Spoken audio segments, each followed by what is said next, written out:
ಅನೇಕ ರಾಜಕಾರಣಿಗಳು ಸ್ವತಃ ಮಾತಾಡ್ಕೊಳ್ಳೋರು ನಾವು ಆಲ್ರೆಡಿ ಜನರ ಸೇವೆಗೆ ನಾಯಕ ಮನೆ ಮಾರ್ಕೊಂಡು ಅಂತೀರಿ.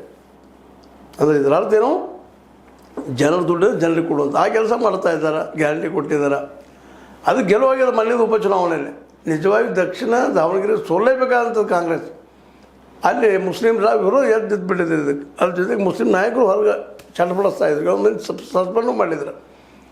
ಇದೆಲ್ಲ ಆದಾಗ ಅಲ್ಲಿ ಸೋಲ್ಬೇಕಾಗಿತ್ತು, ಸೋಲಿಲ್ಲ. ಕಾರಣ ಒಂದು ಯಾಕೆ ಸೋಲಿಲ್ಲ ಅಂದ್ರೆ ಸ್ಪಷ್ಟವಾಗಿ ತಿಳಿಸುವಂಥದ್ದು ಏನಪ್ಪ ಅಂತಂದ್ರೆ ಗ್ಯಾರಂಟಿಗಳು. ಗ್ಯಾರಂಟಿ ಕೊಟ್ಟಿದ್ದಕ್ಕಾಗಿ ಇವತ್ತು ಗೆಲ್ತಾ ಇದ್ದಾರೆ. ನಾಳೆ 2022 ಗ್ಯಾರಂಟಿನ ಗೆಲ್ಲಿಸೋದು. ಇನ್ನೇನು ಬಿ ಜೆ ಪಿಯಲ್ಲಿ ಗೆಲ್ಲಬೇಕಾಗಿದ್ರೆ ಈ ಗ್ಯಾರಂಟಿಗಿಂತ ಹೆಚ್ಚಿನ ಗ್ಯಾರಂಟಿ ಕೊಡ್ತೀರಿ ಅನ್ನೋ ಪ್ರಶ್ನೆ ಇಲ್ಲದ. ಇದು ಕೊಡಲಿಕ್ಕೆ ಆಗ್ತದನ ಬಿ ಜೆ ಪಿ ಗೌರ್ಮೆಂಟ್ಗೆ? ಯಡಿಯೂರಪ್ಪನವ್ರ ಮಗ ವಿಜೇಂದ್ರವ್ರ ಕೊಡ್ಬೋದಾ? ಅದು ದೇವೇಗೌಡರ ಮಗ ಎಚ್ಚರಿಕೆ ಕೊಡ್ಬೋದಾ? ಇವು ಸದ್ಯ ಇವತ್ತು ಪ್ರಶ್ನಾರ್ಹ ಚಿಹ್ನೆಗಳಿದ್ದಾವೆ. ಯಾಕಂದ್ರೆ ಅವರು ಹೇಳ್ತಾರೆ, ಟೀಕೆ ಮಾಡ್ತಿದ್ದಾರೆ ಈ ಗ್ಯಾರಂಟಿಗಳನ್ನು. ಆದರೆ ಅದು ಗ್ಯಾರಂಟಿ ಟೀಕೆ ಮಾಡಿದ್ರಿಂದಾಗಿ ಸಹಜವಾಗಿ ಇವತ್ತು ಕಾಂಗ್ರೆಸ್ ತನ್ನ ಉತ್ಸಾಹ ಹೆಚ್ಚು ಮಾಡ್ಕೊಂಡು ಹೊರಟದ.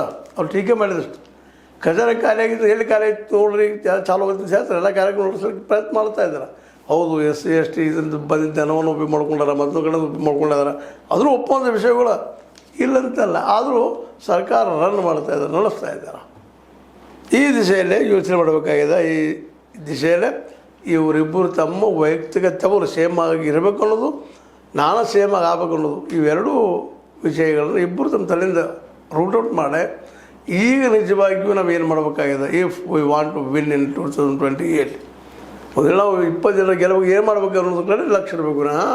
ಅದ್ರ ಬಿಟ್ಟು ಉಳಿದು ವಿಷಯ ಚರ್ಚೆ, ನಾನಾ ಸೇಮ್ ಆಗಬೇಕು, ನಾನಾ ಆಗಬೇಕು. ಏನು ಸೇಮ್ ಆದರೆ ಏನು ಪ್ರಯೋಗ ಬೀಳೋದಿಲ್ಲ, ಆಗದಿದ್ರು ಏನು ಪ್ರಯೋಗ ಬೀಳೋದಿಲ್ಲ. ಯಾಕೆಂದರೆ ನಿಮ್ಮ ಇಬ್ಬರು ಹ್ಯಾಂಡಲ್ ಮಾಡೋದು ಹೈಕಮಾಂಡ್ ಹೇಳಿದಾಗ ನೀವು ಕೇಳಬೇಕಾಗ್ತದೆ. ಸೊ ನಾಮಕೆ ವಾಸ್ತೆಯಲ್ಲೇ ಸೇಮ್ ಅದರ, ನಾಮಕೆ ವಾಸ್ತೆಯಲ್ಲೇ ಡಿಸೇಮ್ ಅದರ, ಎಲ್ಲ ನಡೆದು ಹೈಕಮಾಂಡ್ ಅಂತೇಳಿ ಯಾರಿಗಾದ್ರೂ ಈಗ ಸ್ಪಷ್ಟ ಆಗ್ಯದ. ಅದ್ರ ಬಗ್ಗೆ ಹೇಳೋ ಅವಶ್ಯಕತೆ ಇಲ್ಲ. ಈ ಎಲ್ಲ ನೆಲೆಯಲ್ಲಿ ಇವತ್ತು ಹೈಕಮಾಂಡ ಹೇಳಿದಂಗೆ ಕೇಳ್ತೀರ ಅಂತ ಹೇಳಿ ಸಿದ್ದರಾಮಯ್ಯ ಮತ್ತು